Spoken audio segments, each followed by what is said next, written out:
and I think our audience. So, Madam Vice President, I'll start with you, if you don't mind. So, you have been a leader on Africa policy in the Biden-Harris administration, and you visited, Suzanne mentioned Ghana, Tanzania, and Zambia last year. We missed you in Kenya. And you focus specifically on investing in innovation and investing in young people and investing in women. Yes. So why did you take that approach, and what are your lasting impressions from the trip? What did you learn that was particularly interesting? Thank you, Madam Ambassador, and Mr. President, it is good to be with you on the stage.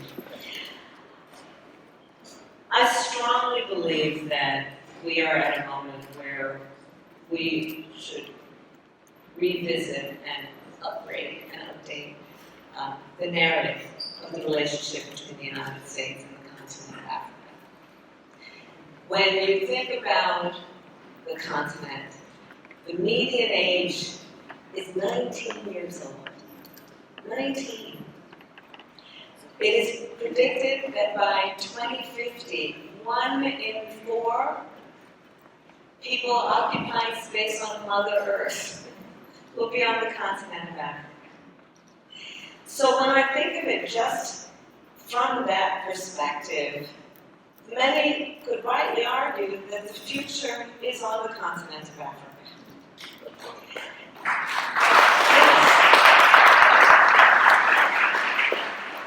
I also think, and I'll speak very candidly here, that we have to revisit and revise the narrative around the relationship in a way that appreciates that ours, the role of the United States, should not be one of benevolence, but of thinking about the relationship in the context of partnership.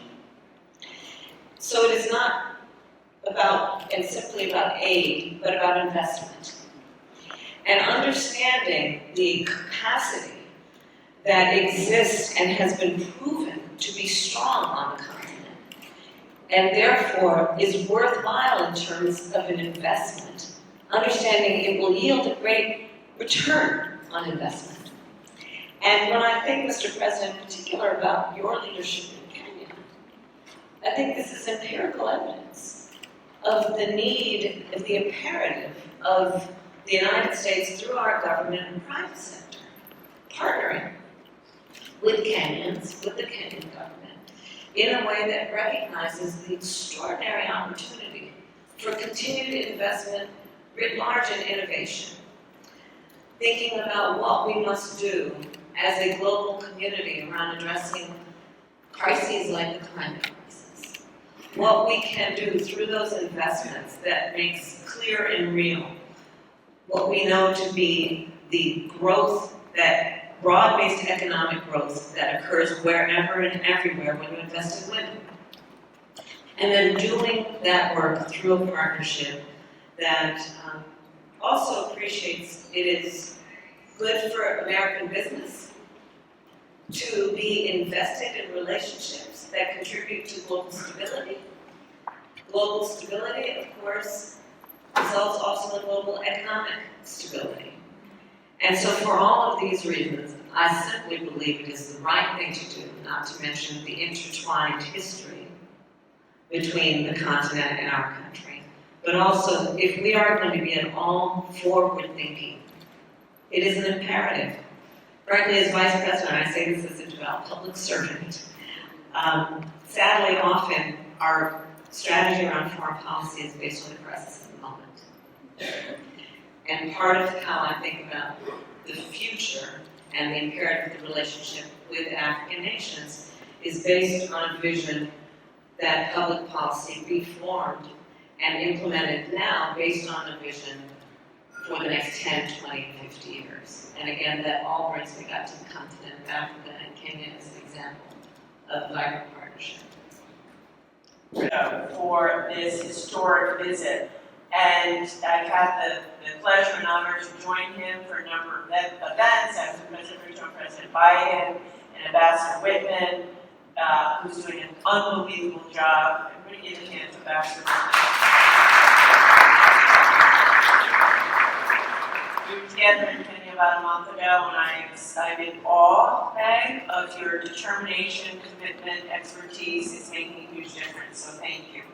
In any event, Ruto Biden, the ambassador, and I were together on Wednesday with a group of Kenyan and U.S. business leaders talking about what more we can do together. And of course, last night we had a beautiful state dinner. You could just feel it in the room. You could just sense the excitement in the room about what we've done, the momentum that we have, and where we will go from here. The buzz this week at all the meetings and the dinner last night was, how do we seize the momentum of this historic visit to do what's next? We cannot go home, in my case, which is across the street, in your case, which is back to Kenya, wherever you go to, we cannot just go home, feel excited for the weekend and move on. We can't do it.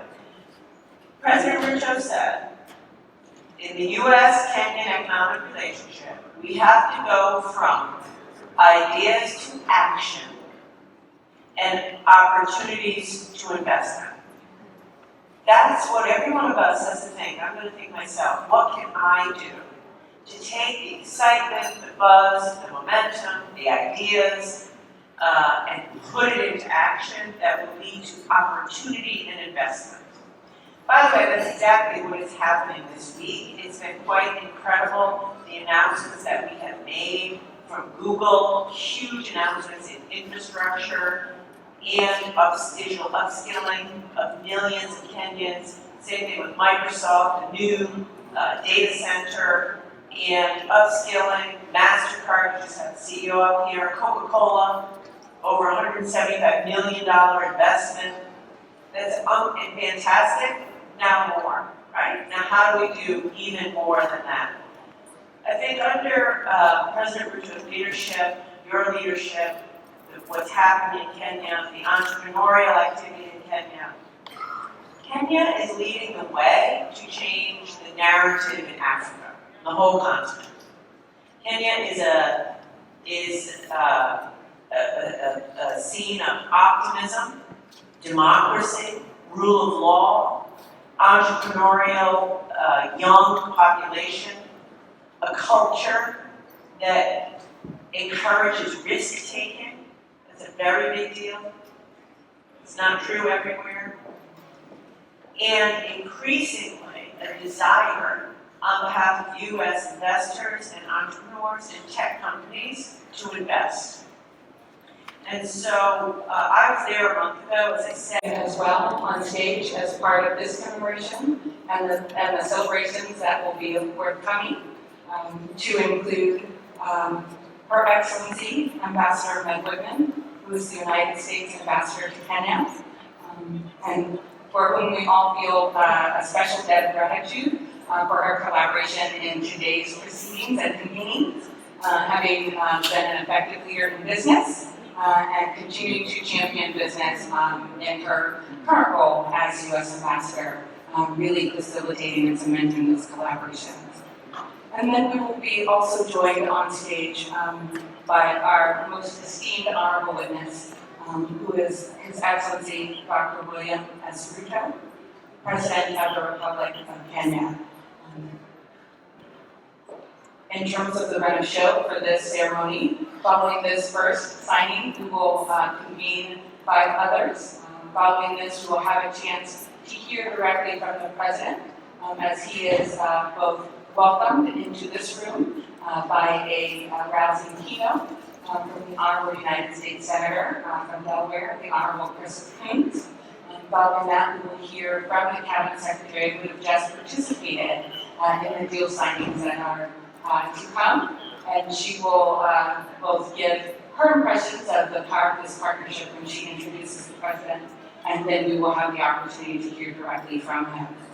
So while the President will be participating on stage in this moment in a ceremonial fashion, I do want you all to take note that he will certainly be sharing his vision with all of you today, and we're very honored to be able to do that on the occasion of this state visit, which has been a very successful demonstration of the 60 years that the United States and Kenya have been in partnership in recognition of their bilateral relationship, but also that which can be ushered in as a result of today's celebration. So with that, let me turn to my producing partners and see if we are ready to bring our first signers onto the stage so that we may begin the signing ceremony.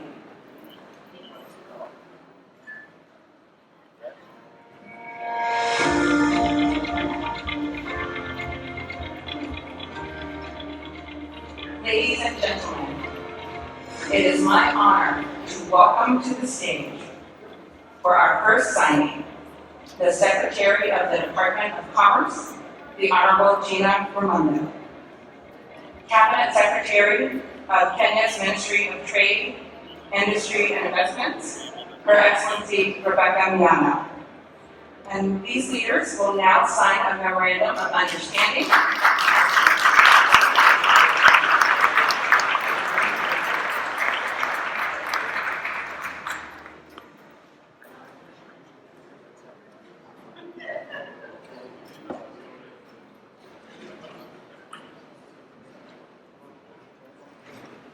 Mr. President, welcome.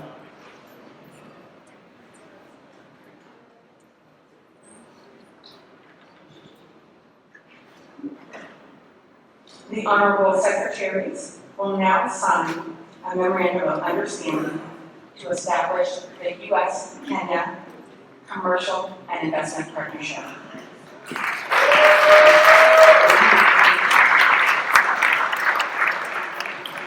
The U.S.-Kenya Commercial Investment Partnership, or CIP, builds on a history of robust bilateral cooperation between the two countries and is intended to institutionalize engagement that seeks to identify and remove constraints to trade and investment, and to identify and facilitate commercial opportunities that advance shared economic priorities in key sectors. A critical feature of the CIP is an enhanced role for the private sector stakeholders on both sides of the Atlantic to collaborate among themselves and with the governments on the process of developing priorities and projects for collaboration. Congratulations to both governments for taking this meaningful step forward.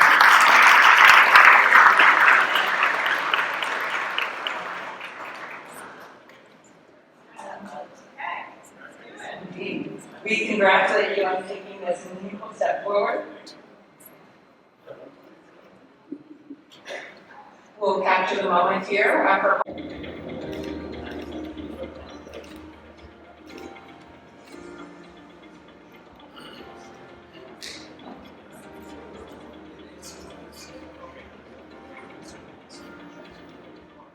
We are pleased to be joined at this time by our colleagues at Marathon Digital, who will be participating in a signing ceremony that reflects their MOU partnership between Marathon Digital Holdings and the Ministry of Energy and Petroleum of the Republic of Kenya. I believe at this time we are being joined by the Honorable Prime Cabinet Secretary to serve as a signatory.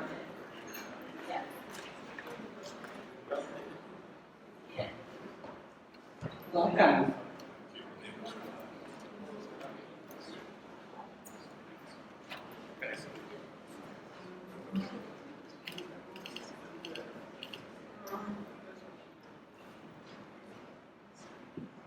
We are pleased to be joined today by Mr. Fred Thiel, Chairman and CEO of Marathon Digital Holdings, and the Honorable Dr. Musalia Mudavadi, Prime Cabinet Secretary and Cabinet Secretary for Foreign and Diaspora Affairs of Kenya. They will be signing this MOU partnership on behalf of the Ministry of Energy and Petroleum of the Republic of Kenya and Marathon Digital Holdings.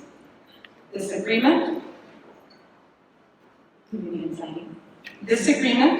will deliver over $80 million worth of investment in establishing green data centers to boost renewable energy utilization and optimization in Kenya.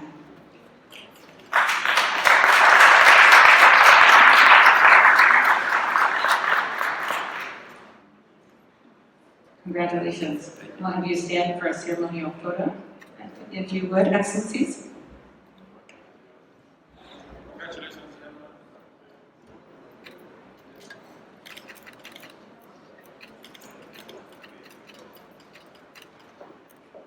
Thank you.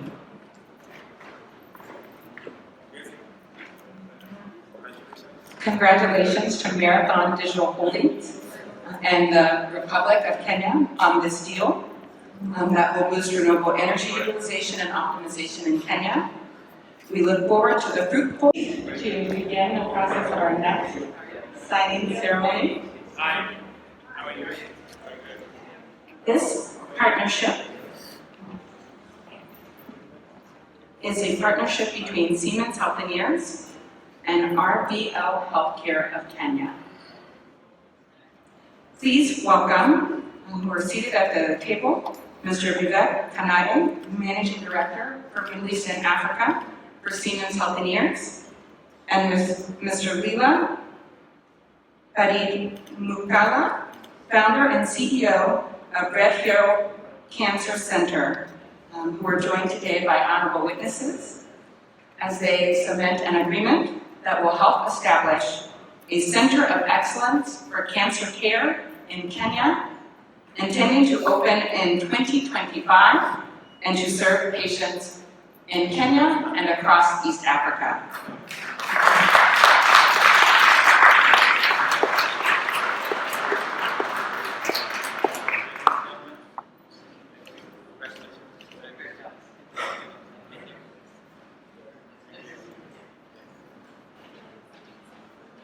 Thank you. We join the President and the Ambassador in congratulating you on the joint endeavors that you have undertaken. Upskilling for the people of Kenya.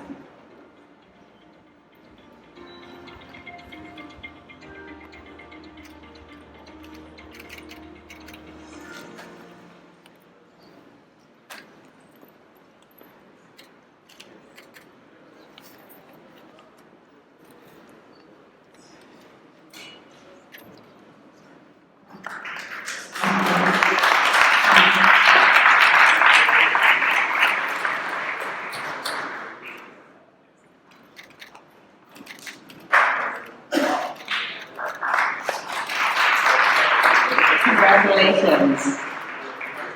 Your collaboration is a testament to the shared vision of our nations, and we commend this signing. That will take place between Microsoft in collaboration with G42 and the government of Kenya. As my colleagues prepare the stage for this signing, allow me to tell you that this three-party signing between Microsoft, G42, and the government of Kenya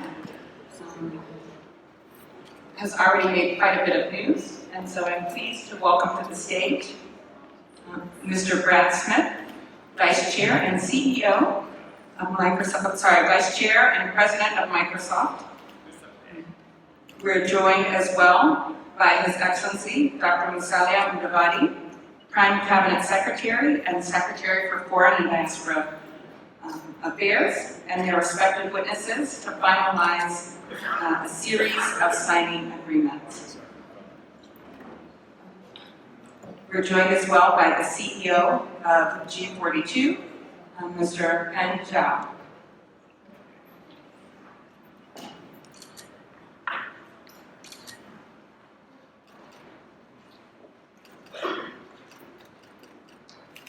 This letter of intent of a $1 billion investment will be led by G42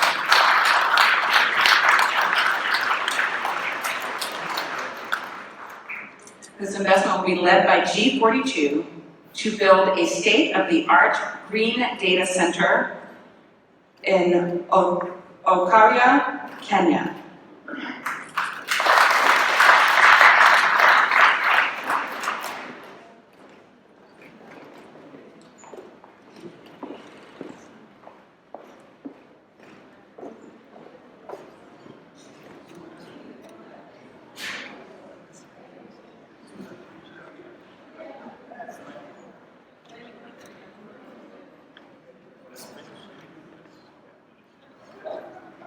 Congratulations on this $1 billion letter of intent.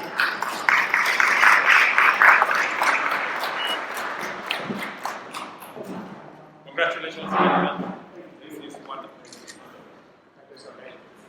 I think we need to display this. I want to know whether I can actually sign. Susan, please go to the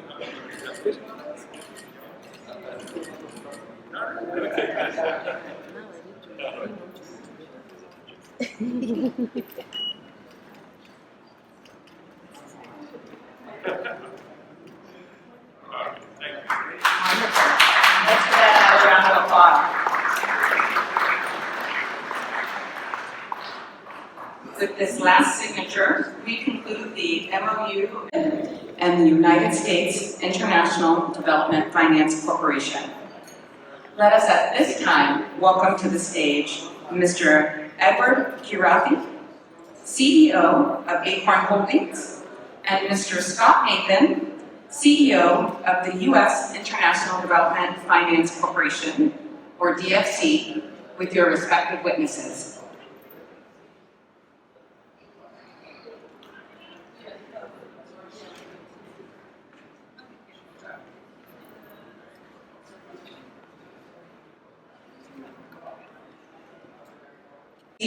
With the MOU signing that will take place between Acorn Holdings Limited, the U.S. International Development Finance Corporation, and partners.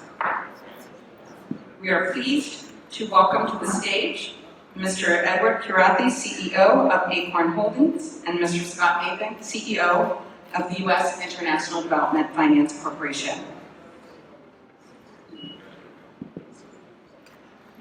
As these gentlemen are joined by their respective witnesses, allow me to share that this agreement will now allow Acorn to develop 35 new projects in Kenya, offering an additional 48,000 student beds as the largest portfolio of affordable green housing in Africa.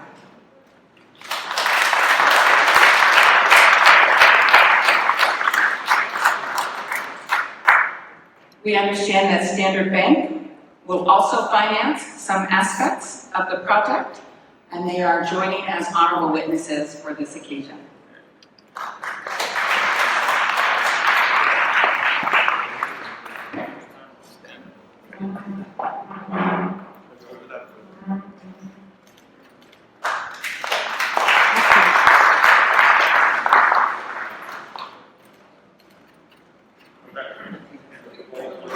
Congratulations on this partnership. We look forward to the fruitful outcomes of your collaboration.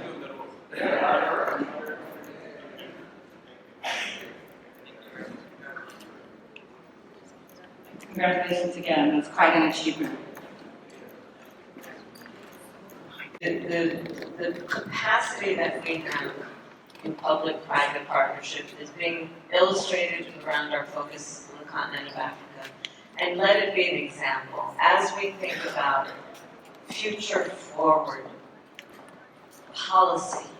That is where the future is. We in government don't have not only necessarily the depth of the skill, but we cannot pull together billions of dollars, to your point, that we can do with these kinds of partnerships that will have exponential and immediate impact. And I'll just close with this. President Ruto, I think that your trip and your visit, this state visit, is history will show an inflection point in how we are revising and upgrading the narrative of the relationship between the United States and the continent of Africa. And I thank you.